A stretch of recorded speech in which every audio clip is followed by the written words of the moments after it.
Quando os arquivos foram abertos, o silêncio acabou.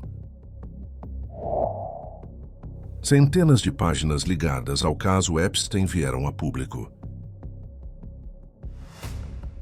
E-mails, agendas e contatos mostraram a dimensão das conexões. Registros de voo e listas de visitantes confirmaram encontros. Alguns trechos foram mantidos sob sigilo. Outros vieram com partes ocultas.